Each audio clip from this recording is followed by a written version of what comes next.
بسم الله الرحمن الرحيم إذا الشمس كورت وإذا النجوم انكدرت وإذا الجبال سيرت وإذا العشار عطلت وإذا الوحوش حشرت وإذا البحار سجرت وإذا النفوس زوجت وإذا الموءودة سئلت بأي ذنب قتلت وإذا الصحف نشرت وإذا السماء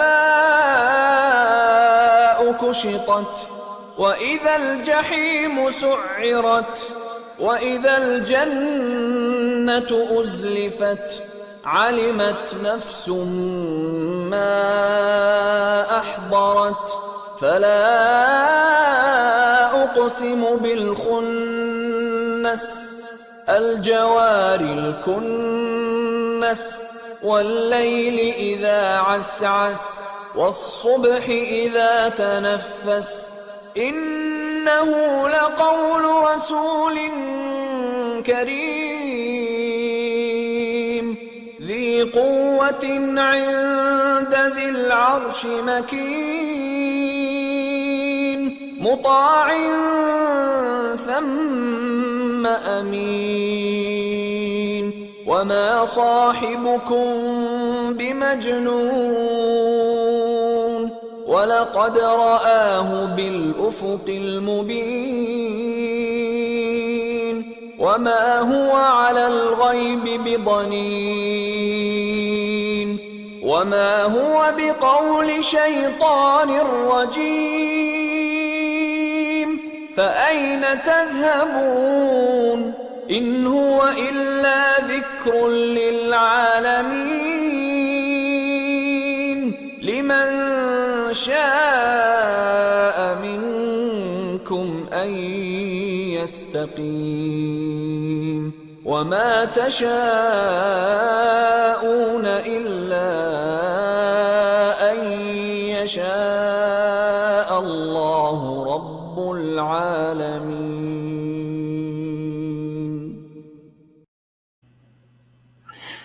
What up? What's happening? What's going on? What's up? Oh snap. Let me check and see where I'm coming in at. Check. All right, let me know if y'all can hear me. Put that in the chat for me. Kimber al-Bayt, what's going on? Let me know if I'm good on the sound check before I start. Running off at the Mizalf. Lady Quantum Love, what's happening? We good? Okay, what a heck of a name. Lady Quantum Love. Ooh. Gonna have to elaborate on that. That's a whole topic. How did you come up with Lady Quantum Love and define quantum and love? Yeah. You gotta have, that's a conversation. I'm almost about to send you a link, and you're gonna have, you know what? You stay right there, Lady Quantum Love. You gonna come on at the end of the show. You just stay put. I'm dead ass serious too, and I'm very serious. Boom, bam. There go the link right there, Lady Quantum Love. You stay on at the very end of the show. Want to bring you up and we can have a conversation about the name. Got to elaborate on that. You got to share. You know what I mean? You ain't got to cam up if you don't want to, but you can mic up. But it's better if you cam up and mic up. That way people can have a real experience. That's heavy. That is heavy. But that's absolutely the way I see that is imperative that we understand that. But I just want to get an understanding of how you see it. All right, so what's up, family? What's happening? Assalamu alaikum rahmatullah. Click that thumbs up button for me. Get this algorithm going. Alert the family that we in here. Happy Friday, Juma Mubarak, Shalom Shabbat. Happy Friday for just those who practice. Happy Friday. Beautiful time. Man, it's the new year, right? So alhamdulillah that we all here for another cycle. starting in 26 as we count. So first and foremost, I have to say Bismillah ar-Rahman ar-Rahim, in the name of Allah the Beneficent, the Merciful. May the peace and blessings be upon Prophet Muhammad. May the peace and blessings be upon Ali and the whole lineage and the whole family of the al-Bayt of the Prophet. I have, man, I didn't know. I didn't know. I didn't know I was gonna fall in love with the Prophet the way I've fallen in love with the Prophet. And to fall in love with the Prophet, you have to fall in love with Ali. You have to fall in love with his daughter Fatima, his only surviving daughter. I'm a sucker for the daddy-daughter relationships. It's been said for years that the daddy-daughter relationship, hence he's the one that gives her away through marriage. It's called the daddy-daughter dance at the wedding, not the mommy-son dance, right? Not knocking the mommy-son dances, but it's the daddy-daughter dance. This is the real alpha and omega. And this woman, your daughter, is the one, if you choose to participate in her life, she is the first woman in your life that you have to learn how to love from a total different perspective. I always say your mother don't count, because without her, you die. So you had this infinite need to be, nourished. You can't even do nothing but just use the bathroom on yourself and slobber, right? So you were worthless, and to a degree in the beginning stages. So the mom's love is a need. She has to take care of you, so that don't count. Your girlfriend and your wife, and and you want something. There's this aspect of her that you want, and you want her in your life for whatever reasons you want her in your life. But there's absolutely an ulterior motive, which is a good motive, that this person brings peace, stability, whatever it may be in your life. And initially you'd want her just because she looked good, and then you want to add on to the other things of your life and how she compliments you. So you want something. With the daughter, this is the one where you have to say, oh snap, for the first time ever, I have to pour into the feminine, not from a perspective of need from my mother, not a perspective of need from my personal wants and desires from my lover. I have to pour into her from a total different position. So I'm of the school of thought that the daughter is the one that shows the father what loving the feminine is all about, right? Don't mean you don't have off the chain daughters that's rebellious. Don't mean none of that. It just simply means in the infant stages and toddler stages and the elementary stages, before the rebelliousness really kicks in to a degree, you're loving from a place that you never loved before. All right. So it's a beautiful thing. And then when you understand what we call the tetragrammaton, the mysticism in Hebrew, we take the beautiful name known as Yahweh or Jehovah, and it's only made of 4 letters, and we stack those 4 letters vertically, and it'll look like a man. Yod, Hey, Vav, Hey. We say that's the father. Then we say this is the mother. Then this is the son, and this is the daughter. So the alpha and omega, the Yah and the He, is daddy, daughter, and I say mommy and son are the bridge, but the daddy and daughter are the 2 posts of land. Mommy and son is the bridge that connects you to that. If that makes sense. Okay. All right. So today's conversation is the Nation of Islam Shia connection. Oh yeah, Nation of Islam Shia connection. Okay. Is there a connection between the two? All right. I say absolutely it is. The Nation of Islam, to me, in my opinion, in the Western Hemisphere of the United States of America, this is the biggest critical mass that creates this Islamic impact on the culture. It doesn't mean it wasn't a pocket of Sunni Islam before Imam War of Deen come, but even when Imam War of Deen come, and we have the largest migration of shahadas or converts from coming into what we call Eastern Islam, you know what I'm saying? then we are seeing something that is just totally different, and that comes from the Nation of Islam. We talking a million man march. This picture that you see in 95, the largest turnout in a gathering ever recorded in the history of the United States of America. That's Islam. And that was a different form of Islam. It wasn't pray 5 times a day. I'm a member of the Nation of Islam. There ain't no pray 5 times a day. Ain't no prayer rug.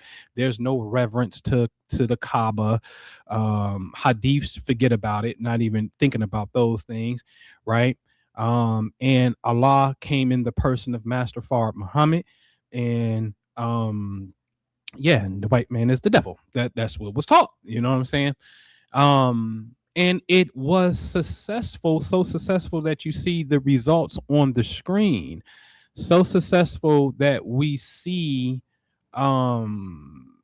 entertainers hire FOI, Fruit of Islam, the Muslim men from the Nation of Islam as security. So we really have to give the Nation of Islam their props. This is Malcolm X. This is Muhammad Ali. You know what I'm saying? So this is the catalyst. And the question is, let's just follow the pattern, the beautiful symmetry of God's mind. Because if nothing but God exists, and God says, oh, okay, you're going to do this form of Islam, it must be okay in the sense of God wanted this to happen, so therefore it happened, what we call qadr or destiny, right? But why was it so impactful, and what is it connected to Islamically to show the parallel of this impact? And that's what I choose to attempt to prove today. Okay, so again, we have to get into this classic history of Sunni versus Shia, because the Shia on the right hand side, this is the family of the Prophet Muhammad. May the peace and blessings be upon him.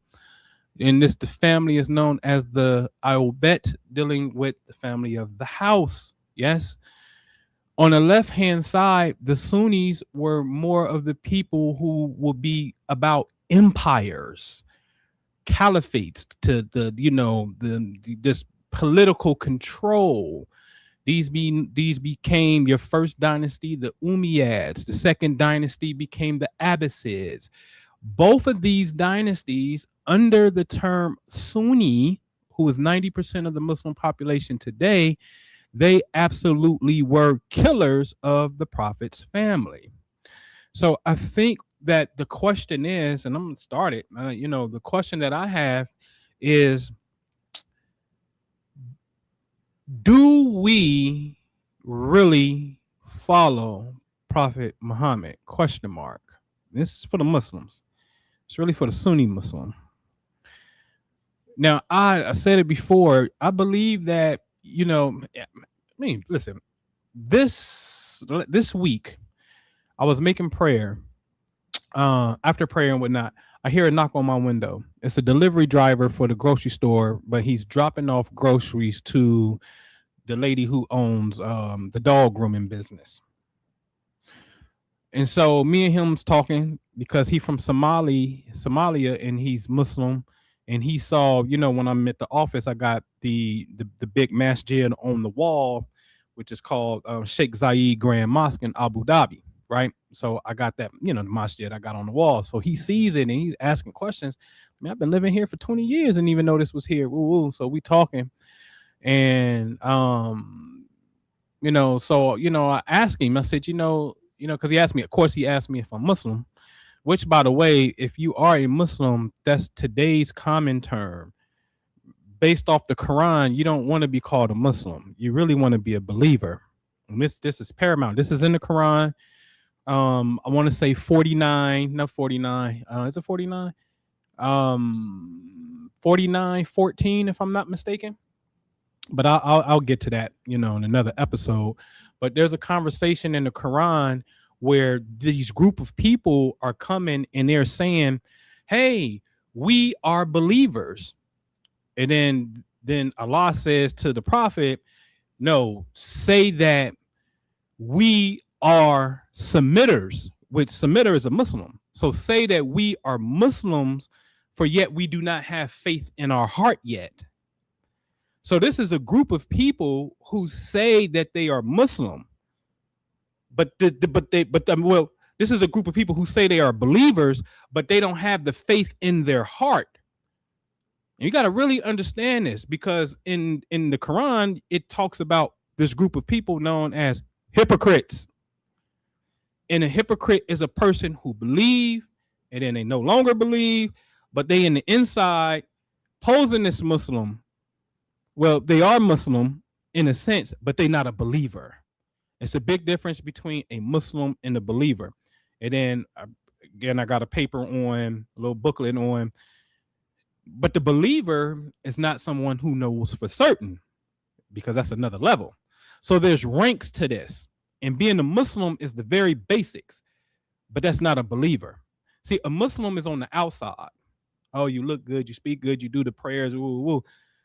But when we say, let me ask you something, have you got to a point when you matured and we say, well, let's just look in the history and let's just ask this, let's ask a question. There is something on this screen known as Sunni and Shia. There's a split. What is that split? So I asked the guy, and the guy said, man, I don't know, man. I think they follow Ali, I think it is. And I said, yeah, it is. I said, now, do you know any of that history, his family and what happened from that part? He's like, nah. And this is a dude who grew up in Somalia and he lived somewhere else. Where did he live at? It wasn't Turkey, but he lived somewhere else in another Muslim country for a while too. And he said to me, he said, man, you know, man, y'all Americans, man, like y'all, like the African Americans, he said, man, y'all go hard in Islam. For us, like we just grew up in it. And I can understand that. That's like a foreigner coming over to America and falling in love with hip hop and just like, yo, trying to break something down to us. And we're like, that's just Tupac. You know what I'm saying? Like, okay, we know about Tupac, you know, it's no big deal to us. You know what I'm saying? And so I understand that. But my point is, I believe that when you truly grow into the love of the Rasulullah, the love for the Prophet, right? And really start to look, there was absolutely a statement that was made, several statements in Sunni hadith that says, look, one of the statements said, I am Moses. This is Prophet Muhammad saying, I am Moses, and he's telling Ali, and you are Aaron. So last I checked, I know that Aaron was actually a part of, he's the father of the Levites. So he's in charge of the priesthood. So covering the Ark of the Covenant, your prayer days, your festivals, anything dealing with religion, in that sense, yes, the customs of the day, you got that from the Levites, the priesthood. So you got a prophet and you got an imam. And see, that's what the Shia really teaches in a sense. You got a prophet and you got an imam. And we know this in the Bible as minor prophets, the major prophets, minor prophets. This duality, Moses, Aaron, Elijah, Elisha, yes, John the Baptist, Jesus. Jesus had to come through John. Yes. Think about that. Jesus had to come through John. Get this purification. Now you're ready for your mission, sir. Go ahead. But you got to come see the previous teacher, right? And so I said, wow, this is very intriguing.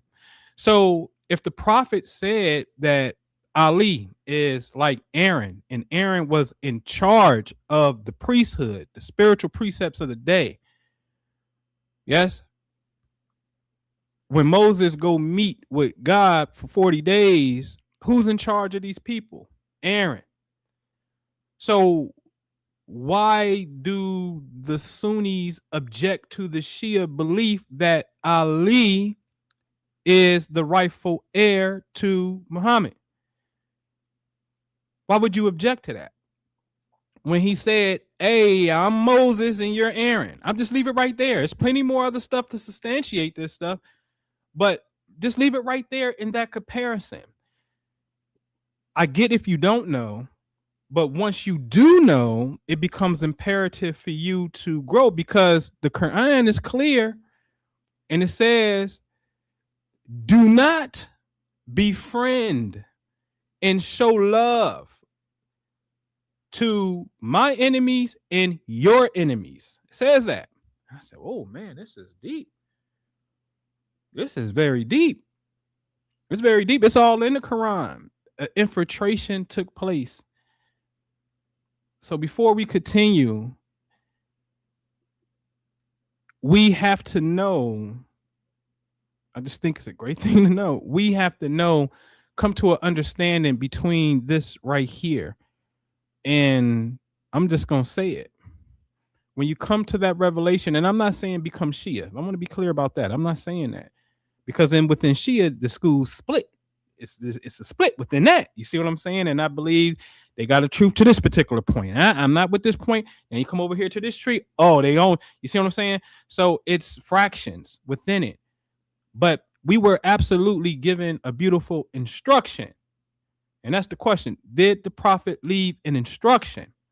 And this is important to me because for the first time in history, it seems like when I look at Bible and I look at Quran, this is something that is taking place right now. It still affects you right now. In Islam, you were given I've never seen when a prophet was able to give instructions to the people and those instructions got interfered with and infiltrated. And it's in real time today. Like the prophet is saying, like, hey, in his farewell speech, beware the disbelievers, for they're attempting to mess with the calendar. And then you'd be like, wait a minute, hold on. He said that. Then you go look in some speeches, the statement is totally gone. It's not even there. But then you look in these speeches, it's there. And then you say, well, hold on. When did Islam institute a calendar? Oh, snap, this happened like 7 years after the prophet's death. Wait a minute, hold on. So then that technically means that the current calendar today is not what the prophet practiced, which means if we say we're right and Ramadan is right, then his Ramadan is wrong. We're not saying that. We're not making that connection. We just going along because we Muslims. We're not really believers. So it has to be one. Both of them can't be right at the same time. So is Ramadan correct now? And you know good and well it's not, because every year it's 11 days earlier. Or was the prophet's Ramadan incorrect? What are we doing here? All right. So we got to get to some critical thinking, and even the Shia, because nobody's really studying astronomy. I guess it's a vast subject matter for whatever reason. We all got our gifts. A lot of us not necessarily, that's not our thing and whatnot. But they haven't even made, I haven't seen where the correlation has been made, right? Everybody know that at this point, Ramadan is traditionally believed to have been rains after the hot month. This comes August, September, end of summer. We call this Virgo to Libra season, right in that particular pocket. Very important to understand. Stay with me, because at the end, remember, we're in the new year, but what constitutes the new year? A trip around the sun? But how do you know you completed your journey if you're just going around the sun? How do you know you completed the journey? You must be using something as a marker. What is that thing that you're using as a marker? It's something that's in the Quran that he said he's the Lord of. And I'm going to show you that at the very, very, very, very end. Okay. All right. So let's get into this. All right. All right. You have Master Fraud Muhammad, known as the Great Mahdi of the West, comes. He gives you this thing called Supreme Wisdom Lessons. And I just want you to pay attention to the word Shabazz, because that's going to come up. So the original God, tribe, nation, Shabazz, Allah. Okay. All right. Now, let me blow this up on my side here. It is a central tenet in classic Nation of Islam theology, as taught by Elijah Muhammad, is that Master Fraud Muhammad was of a mixed race, specifically having a white mother and a black father, with a light or fair complexion, which allowed him to move undiscovered among the white people in America to teach the lost black nation. Very interesting. The lost black nation is in al-Fatiha. You have to go and watch my video on Fatiha. It is absolutely talking about not just the lost black nation, it's talking about a woman whose help we need to restore and guide the lost black nation. Ooh-wee. This appearance, well, his fair skin was a deliberate disguise or necessary condition to enable him to operate freely in the segregated and racist America in the 1930s without being immediately identified as a black man by whites. This appearance also helped him to be initially accepted by the African American community in Detroit, whom he sought to resurrect with the knowledge of their true identity and heritage. He used this ability to move between racial lines to understand and judge the enemy of the blacks. The NOI traditionally teaches that Farad Muhammad was born in Mecca and was the incarnation of Allah, God, who came specifically to save the lost found nation of Islam in the wilderness of North America. Yes? Okay. Now, this is a script, a quote. So, according to the source, Farad said, "What? My name is who? Mahdi. I am God." Okay. All right. So he went by the title Mahdi. It also says Master Farad Muhammad came from the holy city of Mecca and taught Elijah Muhammad. Actual facts. Okay. All right. So he's from Mecca, Mahdi. Yes. Okay. Now, the Nation of Islam has a theology that a part of it, you have 24 scientists. You have 12 major scientists and 12 minor scientists who form a ruling council. They govern the world. These are the gods. They look at history and then they write history in advance for the next 25,000 years. Some say 50,000 years cycle. And that's what they do. Okay. All right. So it's 12 and 12. Very interesting. Okay. Now, backtrack a tad bit. Okay. Prophet Muhammad had a second mother after the death of his mother, right? May the peace and blessings of Allah be upon everyone. His second mother was which represents Ummi, mother. Also, Iman comes from this, and also Umrah, which represents community, comes from this. Okay. So Ayman, she was an Ethiopian woman who took care of the prophet. Okay. Black woman. And this is what he said about her, wanting to get her remarried. Whoever wants to marry a woman from paradise, let him marry Ayman. This is his view about his second mother. It's a famous hadith. She is the mother after my mother. Black woman. So remember, I showed you that on the Shia side of the ledger, we start to see the sons. One, Ali is first, then him and Fatima have son number 2, where the first son is Hassan. Then they have their second son, which is Imam number 3, Hussein. Then Imam number 4 comes from Hussein. Then number 4 gave birth to number 5. Number 5 gave birth to number 6. Number 6 gives birth to 2 men. Okay? 2 different sons. All right. One continues on the Twelvers, Musa. And then the other son, Ishmael, who's supposed to be deceased, his son, Muhammad ibn Ishmael, in 765, these dudes create what's known as the Ishmaelis. And then you got the Twelvers on the other side. Remember, the words in green are black women that they married. Yes. Which means they are the mothers of the Mahdi, or the mothers of the Imam that comes next. So in other words, Hamida, Imam number 6, is the mother of Musa. Musa marries a black woman named Najma. Najma becomes the mother of Al-Rida, Imam number 8. Al-Rida marries a black woman named Sabika, and she becomes the mother of Imam number 9, and so forth, making the Mahdi black. So there's an intimate relationship from Shia Islam to specifically go into black women. I showed this, right? But notice that from the Mahdi or from the Shia side, you got two Mahdis, ladies and gents. You got a Mahdi on the far right that's supposed to be in hiding, and he's been hiding for 1,200 plus years or so, and he's going to come back at the end of times with Jesus Christ. I'll be honest with you, I don't believe it. Okay.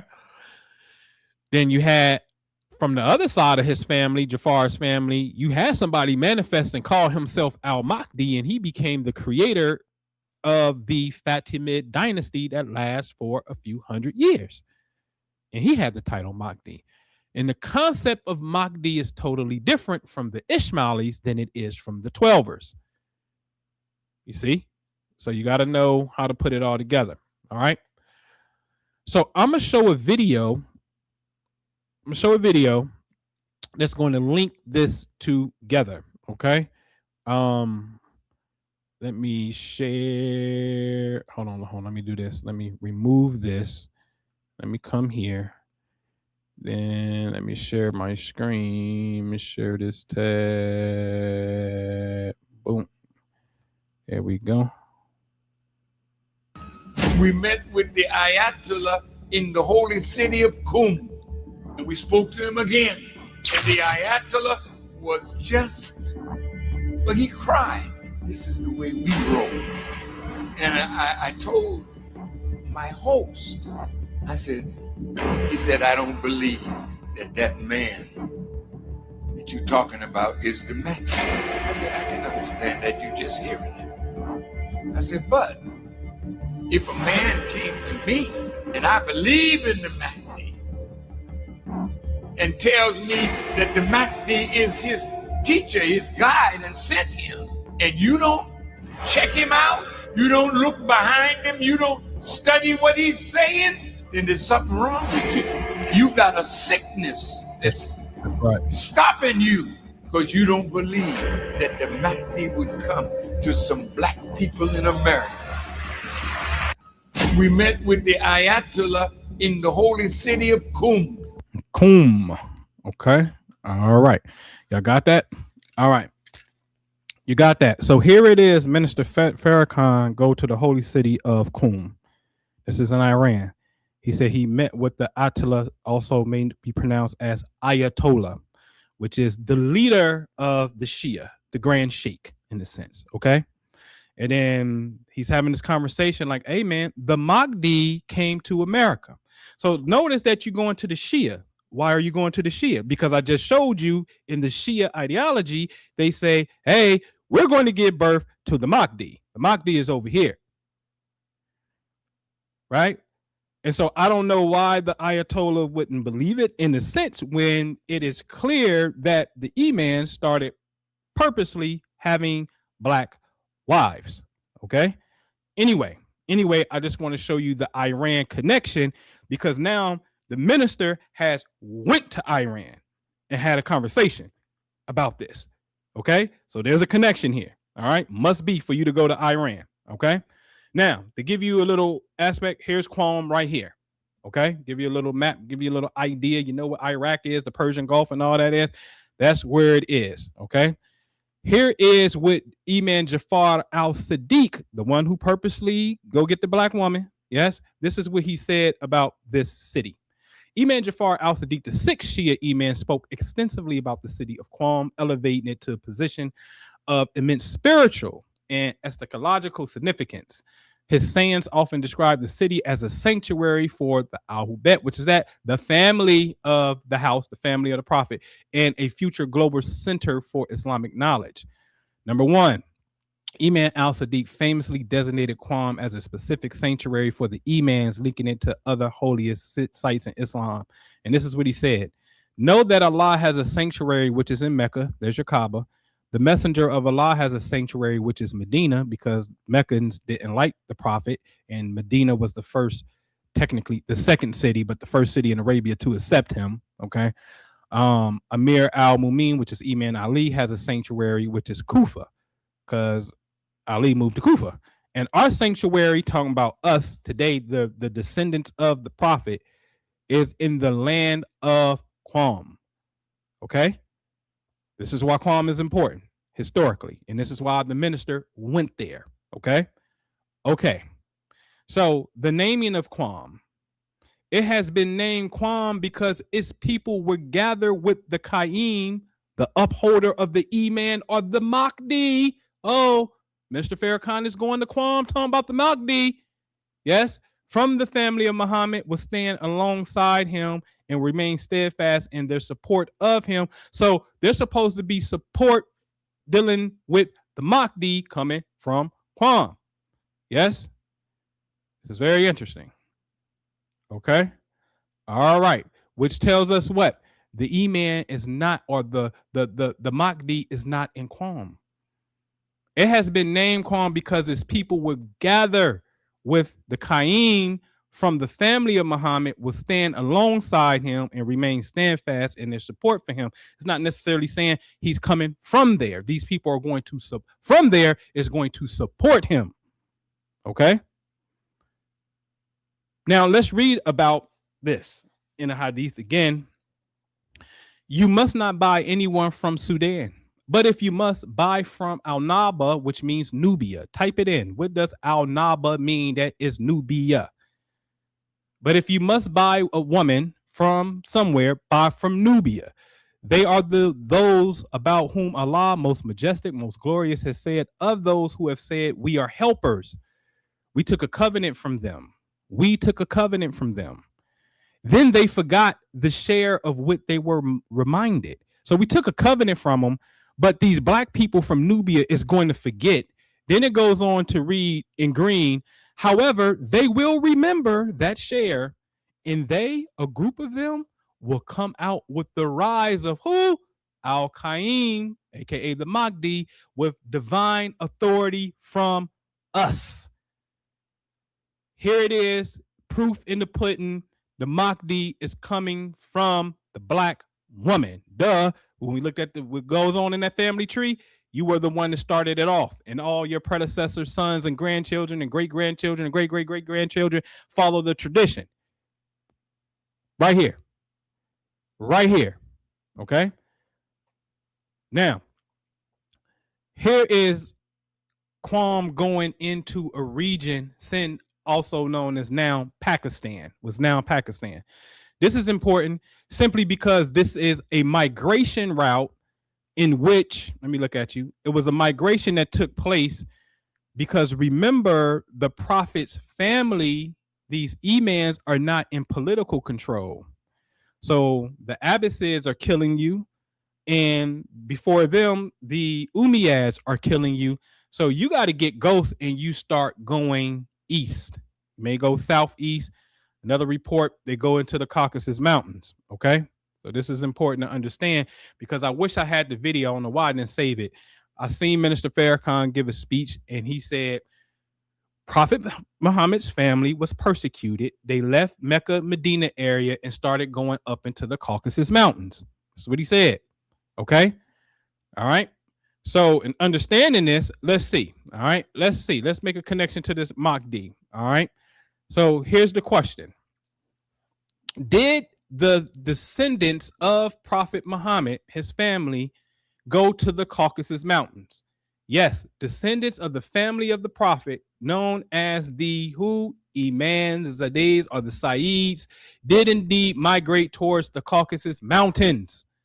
While the 12 Imams themselves primarily stayed in the central regions of the Islamic world, their sons and grandchildren fled to the rugged Caucasus for the same reasons they fled to Iran and India to escape persecution of the Umayyads and the Abbasids. Yes? Okay. Now, what does that look like? That's coming from Medina at the bottom, going up into this region of what's really Russia. Okay? So showing you another migration route. It had to get ghosts and go up into those mountains. Now, the point of this is because remember, they said Master Fard Muhammad, daddy is black, but he purposely has to go inside of a white woman, yes, from the Caucasus Mountains, yes, so he can have a fair-skinned child who's going to have this new version of Islam so he can go to America, look like he white and white folks don't bother him, then go to the ghetto, Detroit, Chicago, and then say, the white man is the devil and you are God. And I am the self-sent one, the Mahdi. And it goes crazy. Converts come in and then you getting Islam in mass. Yes? Okay. So tracing this Nation of Islam story of, because remember, they said Master Farad Muhammad was born in Mecca. That's what they say. Even if it's not true, why is he giving you the origin of Mecca? So when he gives you the origin of Mecca, and then again, the minister says, listen, the prophet's family was persecuted. They had to go into the Caucasus Mountain. And then you say his mama came from a Caucasoid woman. You understand what I'm saying? They're connecting you in the Nation of Islam to Shia history. They're not connecting you to Sunni history. They're connecting you directly to the family of the prophet, which is Shia. Okay? All right. So we got that established. So now let's look at El-Hajj Malik El-Shabazz. Yes. Was that not his name? Was that not his name? The tribe of Shabazz is a core concept in the Nation of Islam theology, describing an ancient, powerful black civilization led by a figure named Shabazz, considered the original people of the earth who populated Africa and Asia before being scattered, with all non-white people being descendants, explaining Afro-textured hair as a result of moving to Africa, a narrative used by the NOI to counter white supremacist ideas by asserting black people's original divine heritage. Okay, so Shabazz, the god tribe of Shabazz becomes important. So much so, Malcolm X has this as an attribute, as a name. Well, in history, here is someone, Hazrat al-Shabazz Calendar, was a Sufi mystic. Dig this. So this is in the year 1100, 12th century, in the 1100s. A Sufi mystic named Shabazz. Yes? Guess what? Ask the question. Was he Shia? Yes. Saeed Shah Hussein al-Mawandi, properly known as al-Shabazz Calendar, was a prominent Shia Muslim Sufi saint. He belonged to the Sayyid family, descended from Imam Musa Kazim, the seventh Shia Imam. Hold on. Didn't I show y'all that Imam, number 7, Imam Musa, his daddy is Jafar al-Sadiq, number 6, who started going into the black woman. So he's a descendant of Imam Musa. So he's Shia. So the Shia is the one carrying Shabazz, another one, like DJ Khaled would say. Yes, another one. Moving on. All right. All right. Let me see. Make sure I ain't missing nothing here. Well, we can talk about it. His teaching and preachings extensively focus on the love of the Prophet Muhammad's family and the tragic martyrdom of Imam Hussein, who was beheaded. He is revered by both Shias and Sunnis across South Asia for his message of love and tolerance. Interesting. South Asia. They didn't say you are the African man. They say you are the Asiatic black man. Why are they, even Noble Drew Ali, they're putting you on Asia, not Africa. Which that's an instruction in of itself. Yes? All right. So then we read, al-Shabazz Calendar was a revered Sufi saint whose teaching centered on universal love, tolerance, the devotion to Islam, emphasizing oneness with God, rooted in Quranic teaching and the al-Bayt, the family's way. Okay. He expressed it through poetry, multiple languages, spiritual practices, like that word there, Damal, is twirling, right? At his shrine. He traveled widely, establishing Sufi centers and leaving behind spiritual texts promoting unity and spiritual purity through a life of poverty and divine focus. Okay. All right. Now the message may differ with poverty because we taught to sit yourself in heaven at once and luxury and good things. So here's a shrine in Pakistan. Don't you find it? Look at the spirit. Look how the spirit work.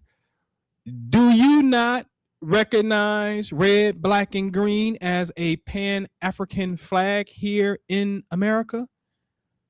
In the red, black, and green flag, which they say is the People's Parties of Pakistan, but their flag is red, black, and green. They got a crescent moon inside of the black center.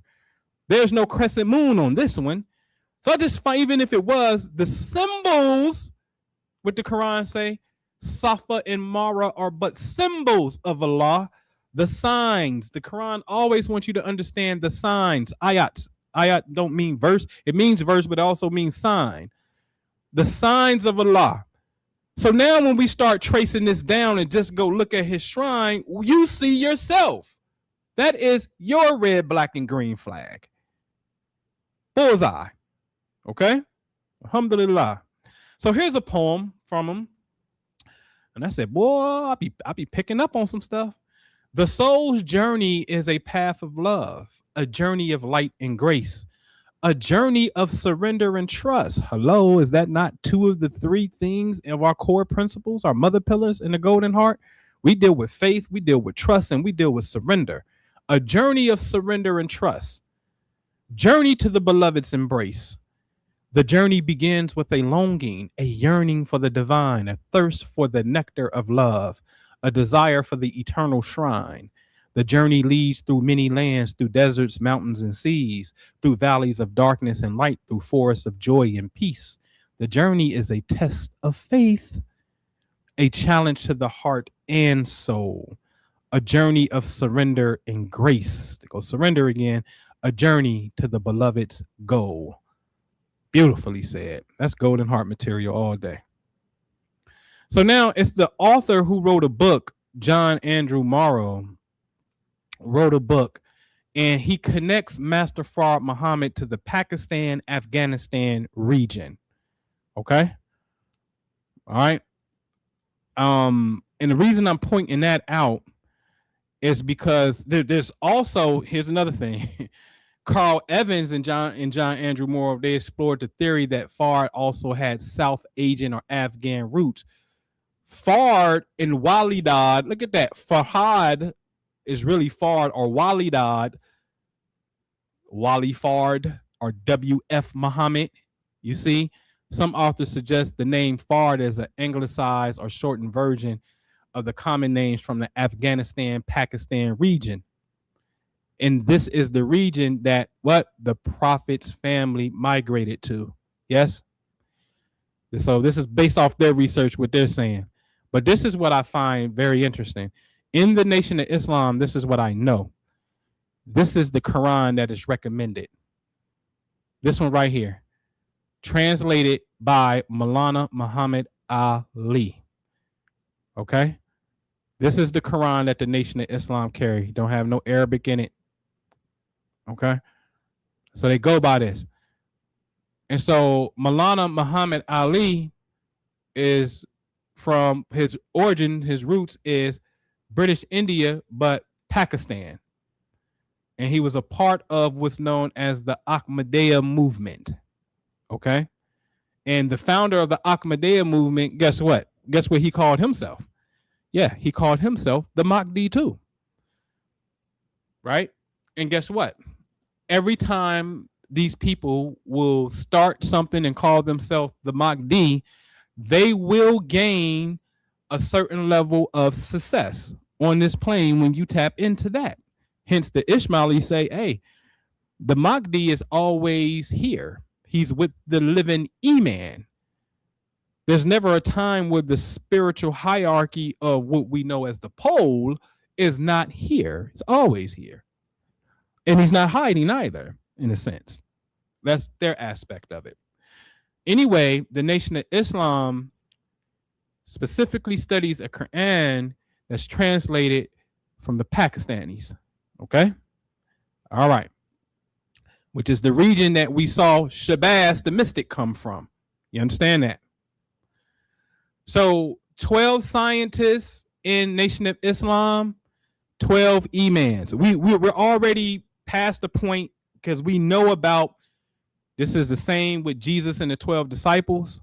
This is the same with the Old Testament, the 12 tribes of Israel, the 12 judges in the Old Testament as well. Yes.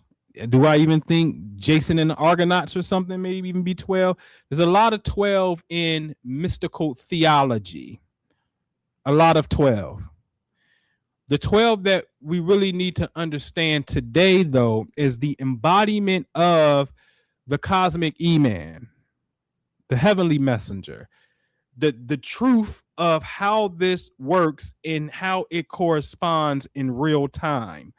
Yeah, that's what because we at that point in space where the information is no longer suppressed.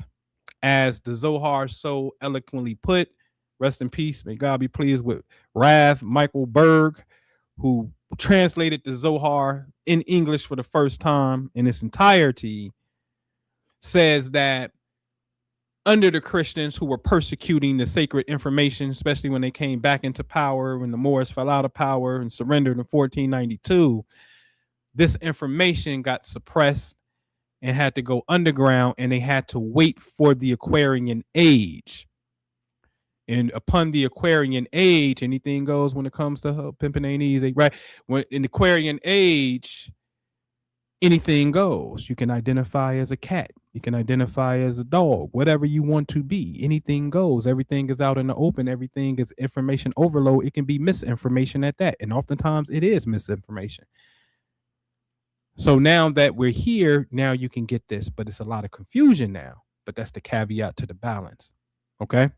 So we heard of these schools, but the real 12 in your 12 inches on the ruler is how you divide your 12 months in a year and how you focus on the 12 cranial nerves inside of you. You are the 12. You become the 13th Imam or the 13th tribe, the one that's activating the 12. The ones that the 12 sit around, that's you inside your consciousness because you got 12 pair of cranial nerves in here. Okay. But how you divide time, how you measure reality, and how you input in reality and create within it is the key. Okay. All right. Let's move on. All right. So let's talk about this because you said you got 12 Imams, Shia. What a coincidence that the word Iman, look, ladies and gentlemen, my line was highlighted. The word Iman was said 12 times in the Quran. Y'all see this? So you say you got 12 Imams, but the Iman word is used 12 times in Quran. Yes. Guess what? Let's get to the Mahdi. The Mahdi is mentioned 316 times, but it's said in how many different forms? 12. You got to highlight it at the very top. And you know it's the word Hadi because look at the bottom. It says guide us. And he guides, guided, he guided you. Yes. So the Mahdi root word is Hadi, which means guide. It pops up 12 different ways. 12. And you tell us that the 12th Imam or the Hadi, the Mahdi, the Hadi, the guide is the 12th Imam because it pops up 12 different ways. You know what that really says? It's talking about the 12 celestial personality types that govern this reality.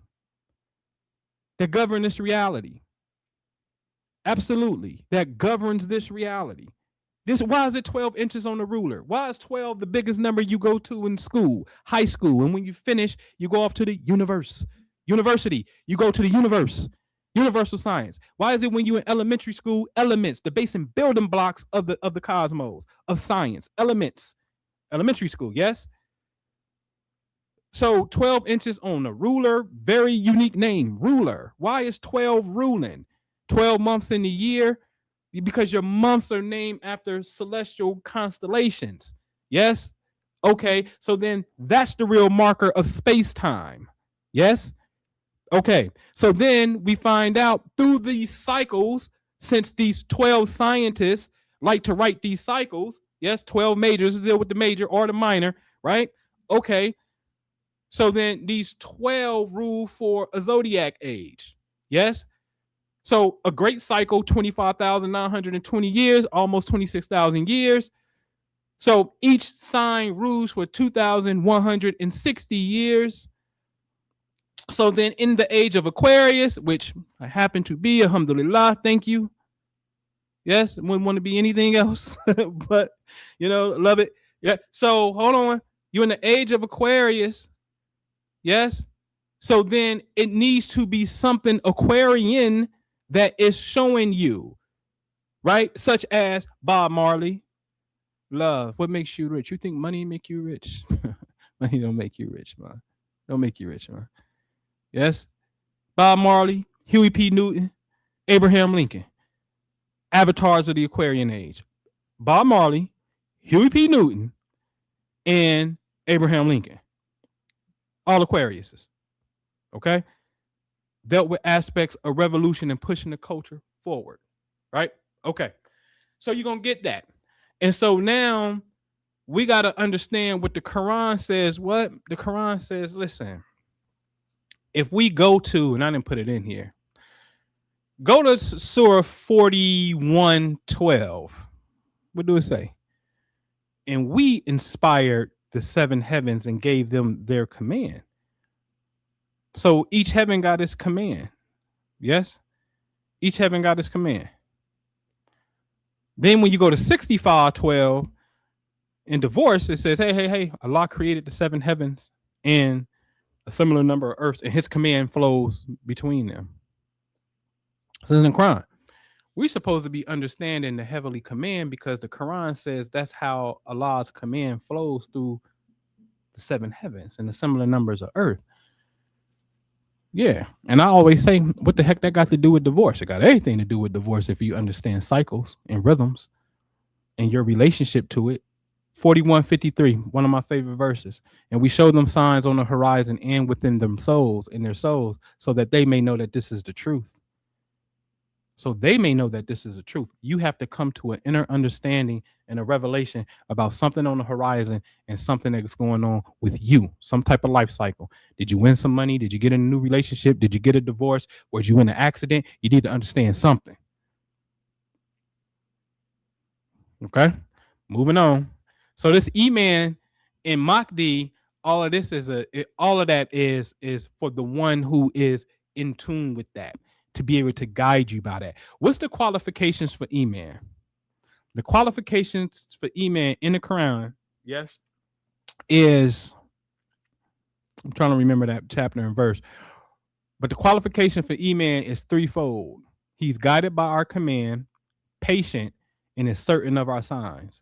And we raise leaders amongst them. That's what it says. And we raise leaders amongst them and are guided by our command. Well, if your command flows through the heavenly bodies, then the Imam is supposed to articulate how the command of Allah is inside or manifesting itself through these seven heavens. Because 41:12 shows us that what? Allah inspired each heaven and gave it its command.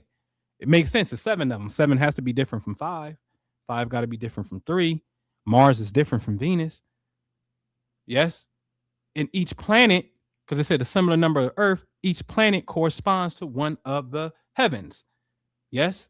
In ancient astrology, we call this your 7 days of the week. Saturday, obviously, Saturn, Sunday, the big obvious, Monday, Moon Day, the big three, the obvious ones.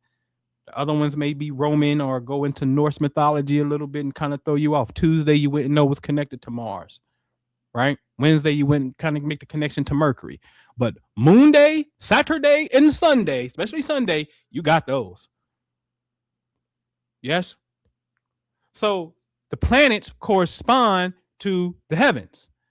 They're kind of like representatives of the heavens moving around. Hey, I represent this clique, but I'm over here. What up?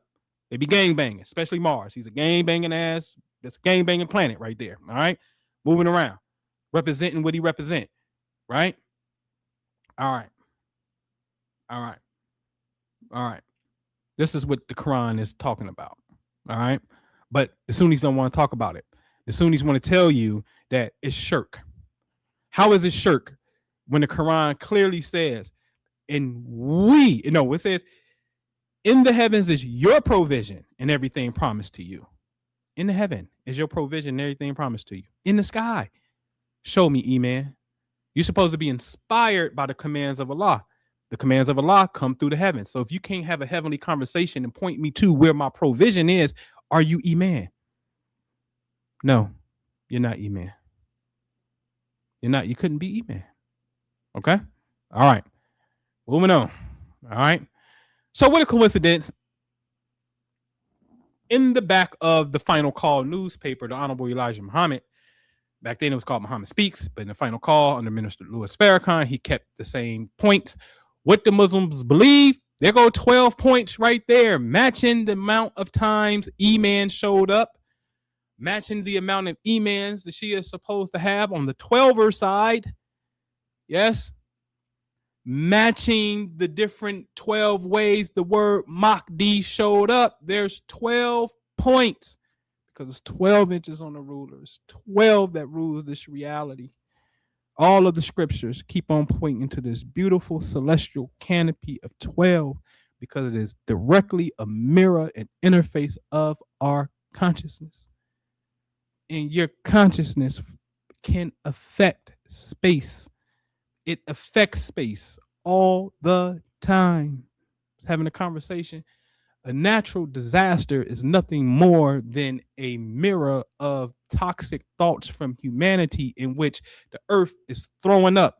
Just like you got to throw up and you got to go boo-boo when you didn't had too much or the wrong thing in a sense. Yes. So thoughts go out in ether, your energy field. When it's too much, there is a hiccup. Because them supreme wisdom lessons says that, hey, what creates rain, hail, snow, and earthquake? A long explanation. And at the very end, it says, hey, all of this is created by the Son of Man experimenting on high explosive, AKA your thoughts are creating these natural disasters. It's heavy. You can create rainbows. We done did it. Alhamdulillah for the group. Alhamdulillah for my sahabs, my companions. When I say, hey, let's focus on creating a rainbow with our mind. And then the news comes, hey, this person spotted a rainbow in the Vernon Star newspaper. So it had to be star. All the pieces of this weird puzzle of coincidences start coming together. I can show you how to do this. You would think you'd be like the people in the Quran. Don't be like the people in the Quran and be like, this is magic. And you don't think it's divine revelation. You think it's just magic. You think it's a spell that somebody done did. Oh, the nigga's a magician. It's not divine. Don't be that person. Because those people never really believe. They say smart, but crazy. That's what they say. Smart, but crazy. I'll never forget. Minister Jew was doing this show and somebody in the chat was like, the minister is crazy. They was like, what he was saying was so far-fetched over their head. Your mind is create reality and you can woo woo woo. And they like, the minister is crazy. There was a time where Jew had called his sister. His sister was going through something.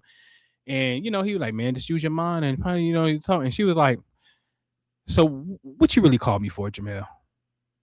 It's like she couldn't believe that's what he really called for. You know what I'm saying? So it's such a shocker, and it's so simple of a truth that we think that it's child's play, or you think that we're crazy.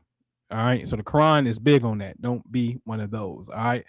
What we got here in Sufi metaphysics, the history of the poles. Y'all ready for this? The Kutub.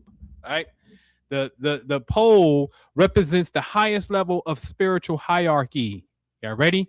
It means axis, pivot, or pole. Pay attention to that word. All right.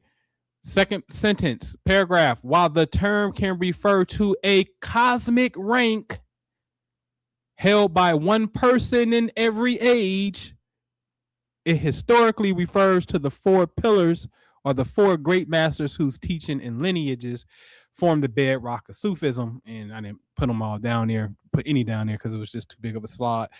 Right?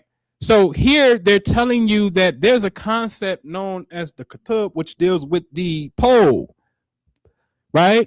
So you got the pole, the greatest pole, this pole, and and it happens in the age. This is very important to understand. It happens in the age. Listen, the Bible says it's not, what's that verse? Ephesians 6:12. We wrestle not against flesh and blood. But no, you know what that say? That says they fight against the evil of cosmic powers. That's what the word says. Cosmic powers.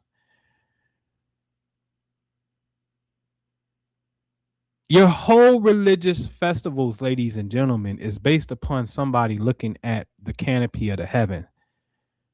If you want to say, oh, I see the little moon after the disaligned with the sun, I see the crescent, I'll see the right side. This is a new moon. This is a new month. We're going to call it a month. You got a right to do that. It's fine. If you say, hey, we wait till the equinox come, days and nights are even. Now we're going to wait. We hit the equinox. Okay, when's the first full moon? Here go the full moon. It's going to be in April because the equinox is around March 21st. So the full moon may be March 22nd. If it's March 22nd, then the following Sunday is going to be Easter. So we're going to have Easter in late March. But if that full moon come in April, then that next Sunday is going to be Easter and we're going to have Easter in April. So we always waiting for the equinox first and then the first full moon and then the following Sunday is Easter. So if we want to use the equinox as the starting point, the marking point, that's fine. Your whole religious festivals are based upon an astronomical observation. The question is, what if something changed, is it now incorrect? Did it divorce you from its original location? And it did. You can't change space without changing time. This is why Ramadan changed time, which means it changed space. And when it did that, what do that mean? You saying Ramadan in February, then you're going to say it's in January, then you're going to say it's in December. Because you change the time, you change the space. So if Ramadan is a special month in which the Quran is revealed in the night of power, that's a point in space somewhere. You can't change that space and give it a new name over here in this space and tell me that that's Ramadan. That is absolutely the equivalent of telling you that you winter babies, you Aquariuses, your birthday is on July 4th. No, it's not. You cannot convince me of that. You can't do that. You can't change the space and tell me it's the same time. I'm not that slow. I'm kind of slow, but I'm not that damn slow. Okay? So all of this is predicated upon the celestial knowledge of marrying us with that. You go back to the fathers and mothers of this thing. Take it back to Egyptian, African theology. Heavenly bodies. Personified through personality types. Geb, Newt, Earth God, Moisture, Sky, Tefnut, Shu, all of that. Yes? Giving you celestial archetypes that play out through the human psychology. Real basic. Basic is fire, air, earth, water. Meaning fire people tend to be more energetic and creative. Air people tend to be more thoughtful and communicative. Ideas complements fire. Earth people more stable, grounded, practical. Plants, earth, money. Take your time. Don't talk too fast. It ain't got to make sense. Logic. 1 + 1 is 2, right? Water, nurturing, caring, empathetic. These play out in personality types. Okay? All right, moving on. Moving on. So the cosmic frequency. Yes, this is all about cosmic frequency. All about cosmic frequency. What did Ali say? Because remember, the pole it said axis. So what did he say? By Allah, the son of Abu Qafa, which is Abu Bakr, dressed himself with the caliphate while he knew my position in relation to it was the same as the axis Yes, but the word axis we just learned literally, was it here? Literally means pole or leader. It's the highest level of spiritual hierarchy. And here is Ali saying, hey, Abu Bakr was not supposed to be the leader of the Muslim community. How so, Sway? When the Prophet is noted as saying, just like I had to fight for the interpretation of the Quran or the revelation of the Quran, there's one of you who had to fight for the interpretation of the Quran. Abu Bakr and Umar said, who, us? And he said, no, the one over there mending the sandals. And he pointed to Ali. This is in Shia Hadith. I showed you this. You can Google it yourself. I mean, I'm sorry, this is in Sunni Hadith. Yes? So if he is supposed to interpret the Quran, why would I possibly follow someone else? That's talked about in the Quran. I'm telling you, it's talked about in there. I'm serious. If you identify as Sunni, you got some homework to do. And I'm not trying to be nasty. I'm not. My spirit ain't that. I'm not trying to be nasty. But, you know, as I showed in the video earlier, Minister Farrakhan talking to somebody, and he said, yeah, I don't believe it. And Farrakhan is like, the minister is like, wait, hold on. If somebody claimed to be the Mahdi and you don't study that and see the works that it produced, then there's a disease in your heart. And the Quran talks about that. These people who say they Muslim, you know, or they say they believers, but they go by title Muslims, they got a disease in their heart. The truth is supposed to be liberating. I say it. I wasn't born in Islam, so I don't have a dog in the fight. I just love the truth. And I know what the power of it, that truth, what it does. So therefore, I'm obligated to share the truth. But since I ain't grow up in it, I can be objective as I want to be. You know what I'm saying? I can look here, I can look here, boom, boom, boom. And I can do that even if I was within it. Truth is truth. Okay? All right. So you see Ali saying this. All right. Here he is again, saying, I witnessed the plundering of my inheritance until the first one wore the mantle, and then came Al-Khattab, Abu Bakr, and Umar. Then followed the others, and nobles rose and stole away by force from their rightful heirs. This is Ali saying the leaders have taken something away. Now, Prophet Muhammad, and this is in the Sunni Hadith, the cloak Hadith, comes and takes his daughter Fatima. He takes his cousin Ali and his son-in-law Ali, because he says, Ali, even though we cousins, I'm sure we ain't gonna have no retarded children. So it's okay that you, as a cousin, marry my daughter. So marry my daughter. And they had 2 boys. The Prophet takes all of them, put them under a cloak, and he says, Ya Allah, this is my family, purify my family. And then he gives a hadith. There's a hadith that says, I leave behind 2 weighty things. I leave behind this Quran, and I leave behind my family. If you follow them, you'll never go astray. This is in Sunni Hadith. If you follow them, you never go astray. So then Ali comes and he makes a claim, say, hey, somebody stole the inheritance of what we were supposed to get as a directive from the Prophet. It's the biggest crime ever. Right? So we gotta, Hadith al-Kisa, that's right. We have to gotta grow up. All right. So which is going to play into next week. I'm gonna do it early. I gotta put this up, man. It's gonna be interesting. Muhammad Ali, Abraham Lincoln, the Islamic Russian Connect. Oh boy, I found something out new. But in a nutshell, I'm telling you, Nizam, Muhammad Ali is obvious. It should be obvious. We're gonna keep on tracing the command of Allah. Why did you make him successful in this nation of Islam successful? Although in a different vein, you still did it and made it successful. What is going on with Ali in the history and what he's modeled after of and how it connects to Abraham Lincoln and the Russians? Ooh, it's going to be a good one next week. So you make sure you subscribe and you hit that notification button. All right. Now, as promised, last slide, Happy New Year. How do you mark a new year? Yes, let's pay attention. You are on the earth going around the sun. But if the earth is right here on New Year, how do you know that it is back right there again to complete your circle around the sun? Because you're going around the sun and you don't know where you're at in space. So you have to use something other than the sun, or unless you got some cool glasses, you can see celestial markings behind the sun, i.e. stars, constellations.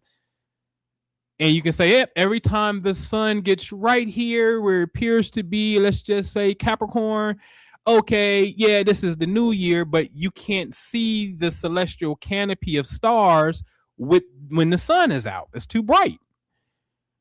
So you can use the nighttime sky. But when in the nighttime sky, it shows us where the earth is directly in front of. The nighttime sky around midnight shows you the precise constellation that the earth is in front of. So what you see on the screen, that star behind the earth, is Sirius. Ladies and gentlemen, our year is not simply about going around the sun.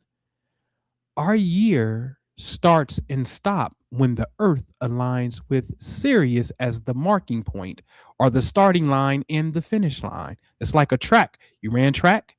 When you go around track, that starting line is also the finish line if you're going around in a circle. Yes? That's marked by Sirius. So it's really a Syrian year. Every time we align with Sirius, we happen to go around the sun, but every time we align with Sirius, guess what? We say Happy New Year. And guess what? Canada Day, New Year, is totally opposite. A lot of countries' New Year is around July 4th, Independence, when the earth is where you see on this screen where Venus and Mars is. And you got a right to start in a circle anywhere you want to start in a circle, because it's going to be the same measurement. 365 days is going to complete the circle. 365 days in what? 6 hours is going to complete the circle of a year, right? So that means we are purposely aligned with Sirius, the star behind the earth, as the marking point. We are doing Syrian years as we go around the sun. That's what we're doing. Now, remember when we grew up in consciousness, ladies and gentlemen, this is important. Hear me.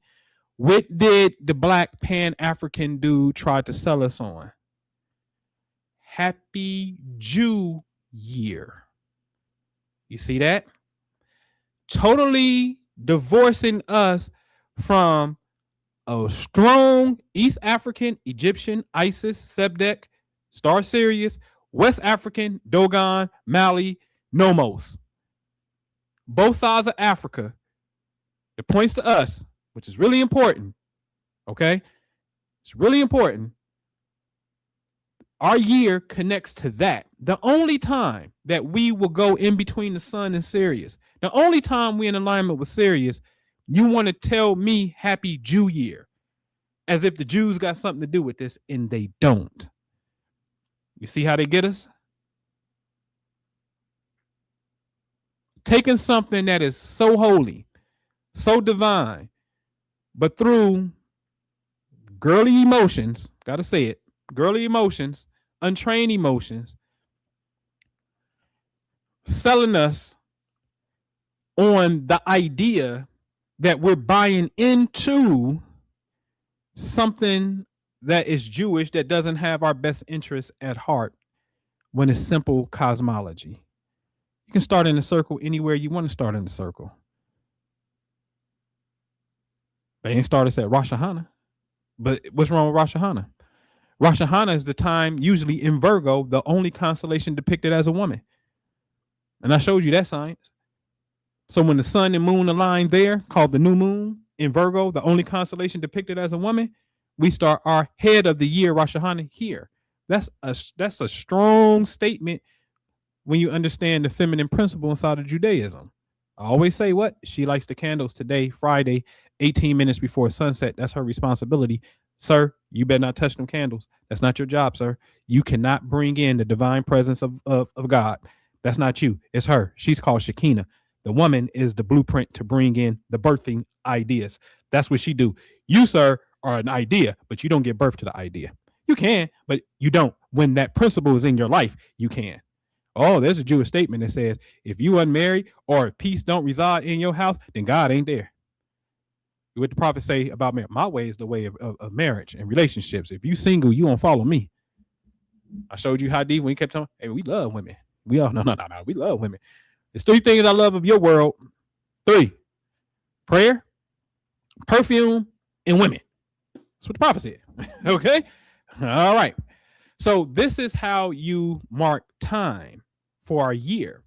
We are aligning with Sirius. And I showed y'all that December the 8th to January the 10th, I think it was, maybe the 12th. Forget. There's a 34-day period of light. You should be eating lighter. You should be praying more intensely.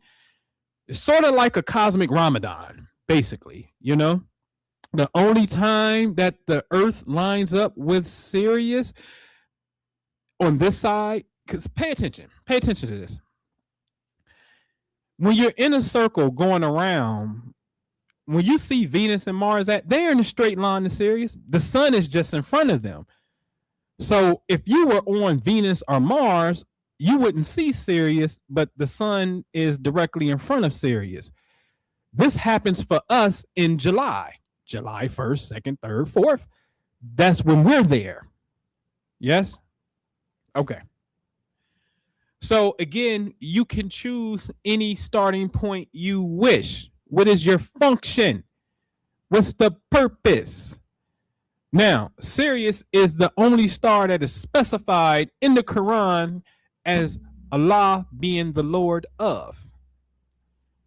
And the truth of the matter is, open up Surah 53 when the revelation of the Quran is giving you the detail by the star when it sets.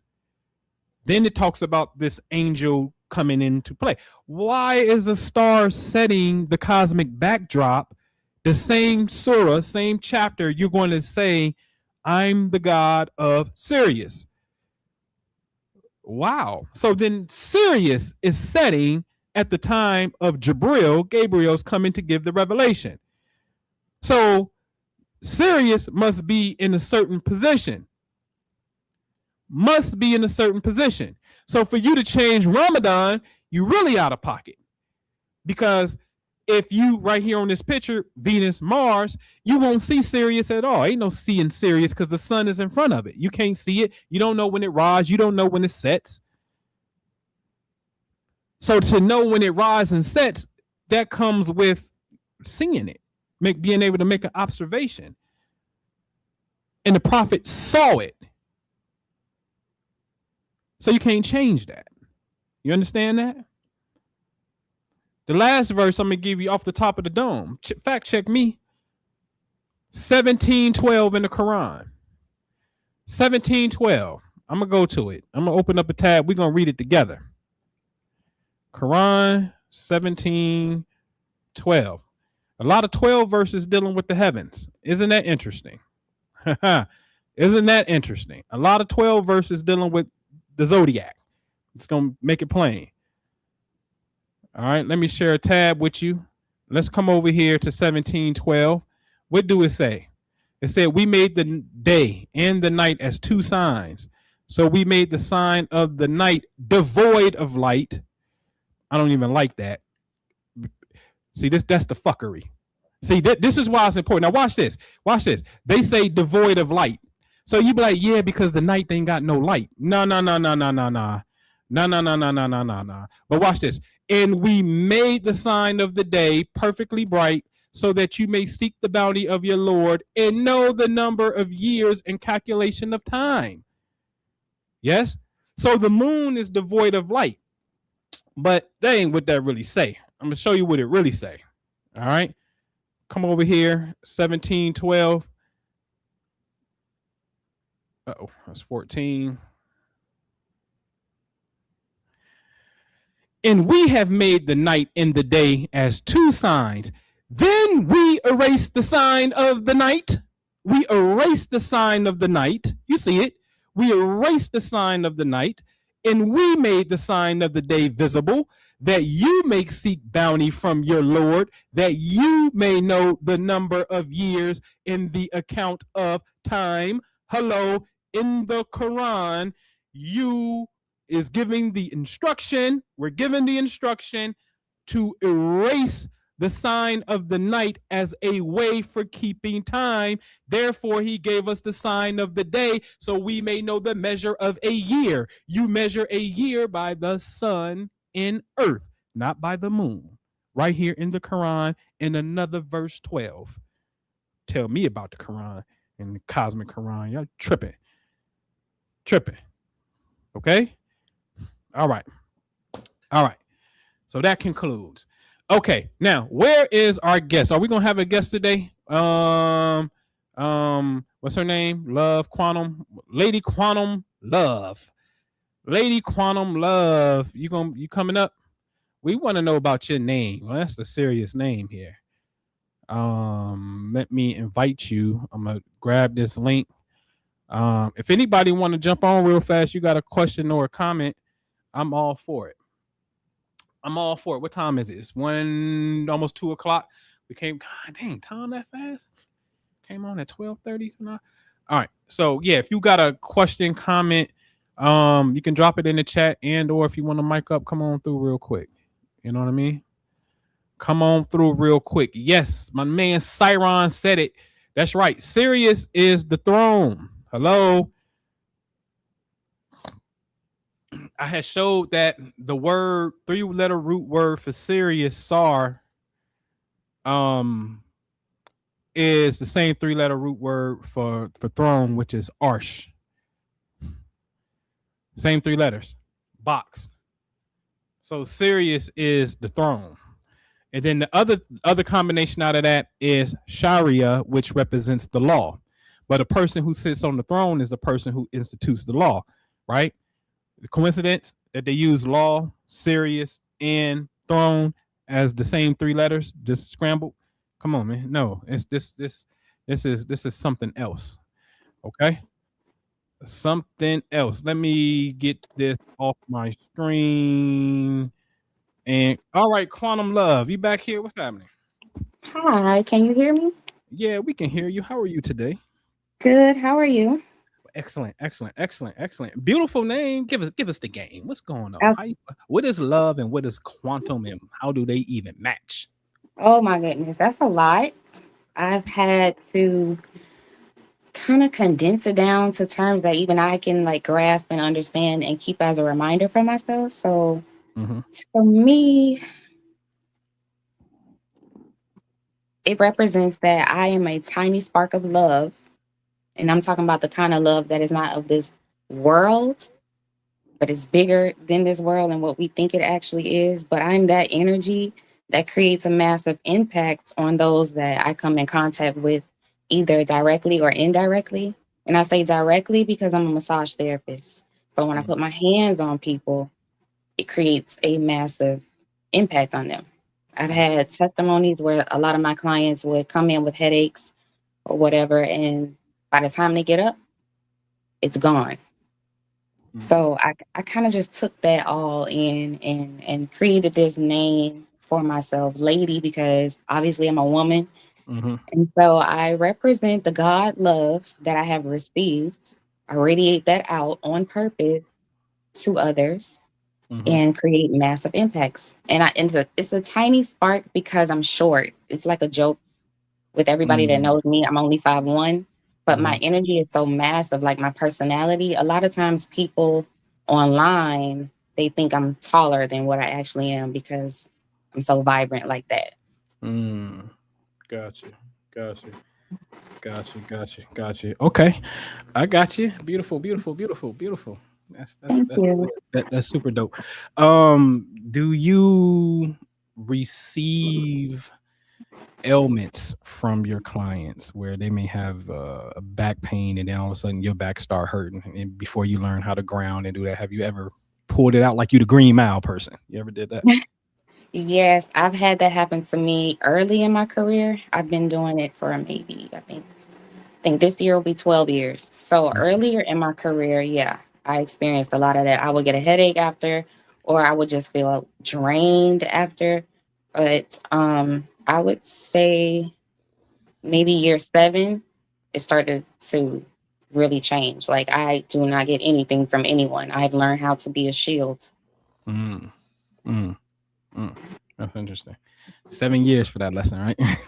Yeah, Right. sometime, yeah.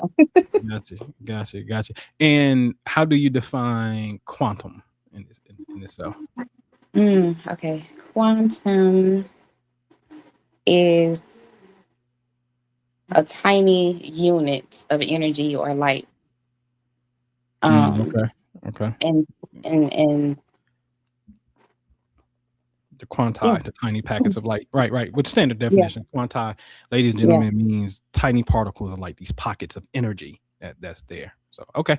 I'm with Mhm. you. Cool. Do you believe in sidebar? Do you believe in living in love the way you always fantasize about? Fantasy love. Mm. Or Fantasy. is that dangerous because of just, let's just say, life tribulations, trials, and it's a fantasy after all, but fantasy is like your dream, right? So how do you reconcile living fantasy love? That's interesting. I honestly don't. I don't think it's a good thing. I call it Delulu land. I don't think it's a good thing for us to live in fantasies. I think Mm, there should be some type of balance mhm, because you do want to give room for imaginative thoughts and creations, but you don't mhm. want to live there when there's reality going on. So I think there a healthy balance maybe between both of them will be good. But living in fantasy, I don't recommend it at all. Okay, but can you be balanced in that is the fantasy in a sense, like and when I say fantasy love, I'm talking about like this extreme dope ass relationship that is just off the chain. You got to design it. Every single thing about it. It's your fantasy in love. That's what I mean by fantasy. Not like I'm not paying no bills because I'm meditating, and I'm not that kind of fantasy. You know what I'm saying? Ducking responsibility fantasy. I ain't Okay. talking that. I'm talking about your wildest dream fantasy. Okay, well, that's different. That was different. If I could create it the way I actually want it, knowing the end in the beginning, then That's I think that would be beautiful. That's quantum. Ain't no if, because that's quantum. The quantum law says that, hey, based off how you observe or think I will end up, I Mm-hmm. will be there. That particle pops up there because you made a calculation looking for it to be there, so it's gonna be there, right? Okay. So yeah, that's part of the quanti in the sense it pops up in 2 states. You know what I'm saying? So Mhm. I yeah. like that you If- just said that because that helped me a lot with what I was kind of struggling with a little bit because oh my goodness, I can't believe you brought that up. yeah. Yeah. So that can because I think that we should live our fantasy. I think we shouldn't suppress Mhm. it. I think we shouldn't hold back. I think, of course, you're supposed to go through um you know properly vetting people if there's a such thing to the best of your Mhm. ability. You know what I mean? But no longer be held back by the past and being like, fuck it, I'm free to love. I'm going to explore this fantasy because it's deep down what I want anyway. But it seems as Mhm. if maybe my experiences and or society is not a reflection of my fantasy, and it's as if you know it's a bad thing to have a fantasy. You know what I'm Right. saying? I'm not Yes. talking delusion. I'm talking about the great grand thing when I say fantasy, your dream. Because when we listen to some people, they be like, man, this was my wildest dreams. I just didn't man, I'm just living it to the fullest. This is what I always, those stories exist. So why can't it exist in love? That's crazy you brought that up, because I'm literally going through that right now. Like, I want to create it, but it's like I don't want to put my want on top of somebody else's will or whatever. Mm-hmm. So I'm kind of stuck right there. Oh, no. It ain't nothing to be stuck on. You know what it is? It is, well, if you're already in the existing relationship, it could be potentially, but it's a matter of what we call compatibility. It just clicks, right? So I was thinking about this, right? And the thing I was thinking about was, all right, so we know some men can have a natural appetite for more than one woman naturally, right? And I'm like, what must a woman be? And this is just me thinking to myself, what must a woman be? What must she embody in order for him to go against his nature? Because he will. And because all men don't have that appetite, but most men, there are men who just really organically want one woman in the ultimate thing with this one woman, right? And he has shut down his own biological capabilities just to fulfill this with this woman. So what must this woman be? And then the answer said, she just must be herself. Because whoever she is and whoever he is, that clicks. So it's not about me making sacrifices per se to be with you. You know what I'm saying? Don't mean that I don't, do certain things, when you need me to do certain things.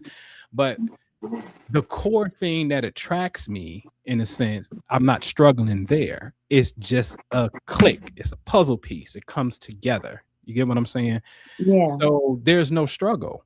The struggle may be, where do I find your ass at? You know what I mean? You know what I mean? But far as clicking and going, nah, this is how I am. This is what I like to do. My ideal day is wake up, pray, exercise, come back, shower. Hey, want to get free real quick, shower again, go to work, get some money. We work together. We do projects together. Sometimes our business cross-pollinate with each other. I do real estate. You do real estate design, right? There's a cross-pollination. And you're going to be able to do lunch. Nah, well, I'll catch you tomorrow. I'll catch you later. Whatever that may be, right? Whatever it may be, right? So productive. So let me ask you this, Quantum. What is your ideal day with your lover? Oh, my ideal day. Okay. We wake up. We do adult things before we depart each other, if we even have to, because I'll be working for myself, working out of the home. I'm one of those type of women who believe in that. And if he is going to leave the house, I don't know, because that's the part too. Like, is he leaving the house or is he not? Is he working at home? Is he not? Like, I don't know. I don't know how that goes yet. Yeah, see, that's a good homework assignment right there. It is. That's a good homework assignment. Gaining some clarity on our ideal day with our partner, or just how the day goes and how your partner interacts with that day. Some of us may want, man, take your ass to work, man. COVID was a disaster. Whoa, no, this was I can't wait to go to work. I've been homebound for many, many years, you know what I mean? So it'll bother me, you know what I mean? But, some people, that was a disaster, you know what I mean? But to get, I don't want to go through that. yeah. Put some clarity to it. Think about those things and whatnot, and how that quantum love translate to your love life. Because it's great, and and who am I to say? But I'm just saying, it's beautiful to see the balance in love and work. You know what I'm saying? But if there is a yearning there, which I think we all naturally yearn to have compatible love, you know what I mean? Right. What does it look like there? You know what I'm saying? And start fleshing that out. You know what I mean? Okay. Yeah, I can do that. I need to do that. Yeah. So that means next Friday, we're going to bring you back and you're going to have an update on a clear path to what your day look like with your lover. Right? Okay. I can do that. Game on. I look forward to it. Thank you. That was very helpful. That's what's up. I appreciate it. Thank you, thank you, thank you, thank you. But yeah, thanks for joining me real quick. And yes, I'll see you next week. And thank you for your transparency too. You know what I'm saying? We appreciate it. All right. Okay. All right. All right. Yep. All right, y'all. There it is, man. So but anyway, tap in with me, man. Jump in on the Patreon with me. You know what I mean? You know, if you're paying attention, this is a very special night. Last night was a long prayer night for me. Long. Got that big boy 1,000 beads set. Long, but really set in alignment. What do you mean? See, for me, I got a beautiful eastern window. And that means I see the sun come up. But technically, the sun is in the south right now, southeast sky over there. In the summertime, it's right here. But I see the moon come up right here. I saw Sirius here. So then about time I was ready at midnight, Sirius is here. So now this is a pathway right here. What pathway is this? You know what I'm saying? So the Ka, the spirit symbol in the pathway, literally, this is a pathway right here. Habuki or Habuk, which is in the Quran means pathway, a connecting, weaving thread. Yes. So then consciousness is what connects once you know what the path is. So the path is here. So now it's all about what do you have in here to send there and to see that being sent back in the form of manifestation. You understand what I'm saying? And so that is you building your personal temple. It's not about star worshiping. This is about understanding what the Quran clearly says. The commands of Allah flows through this. So then you know what frequency your command is. There it is, right there, the anchoring point. It's just an anchor point in space. Beam in, Scotty, beam in. So this is time to pay attention to your dreams, eat as light as possible, and constantly be in constant remembrance. You're trying to have the right conversations going, the right atmosphere going at all times. It's a very spiritual time right now, very spiritual. And then 6 months from now, we'll be on the other side, which is the balance point to this, and it gets spiritual again. Pay attention to the beautiful rhythm of Allah. The rhythm of Allah and his yin yang isn't, it goes 3 months of spring, energies ascending. 3 months of summer keeps ascending and it reaches its highest point. And then it starts to decrease 3 months of fall, feminine, 3 months of winter, feminine.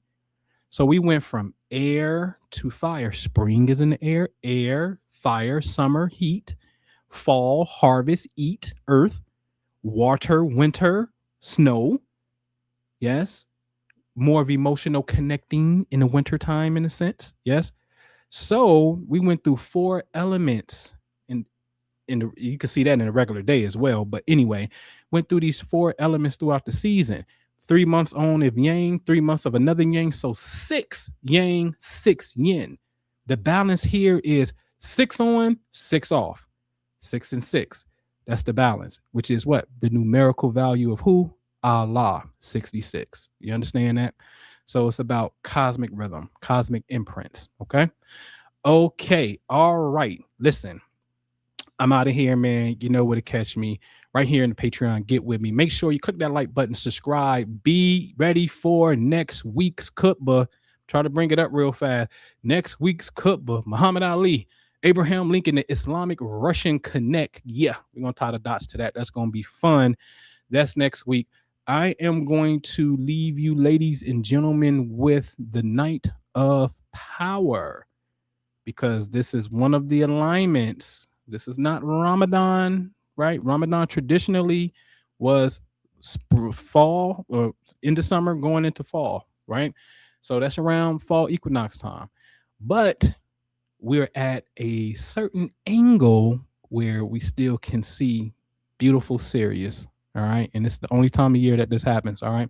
So I'm going to leave you with the Night of Power because, again, at midnight, the earth is perfectly in line with Sirius and whatnot. And so there is power. And if you understand what this verse is, again, go back to my previous video that deals with the Night of Power. I showed you how this whole verse was talking about a woman. Okay. Okay. All right. I'll see y'all later. بسم الله الرحمن الرحيم إنا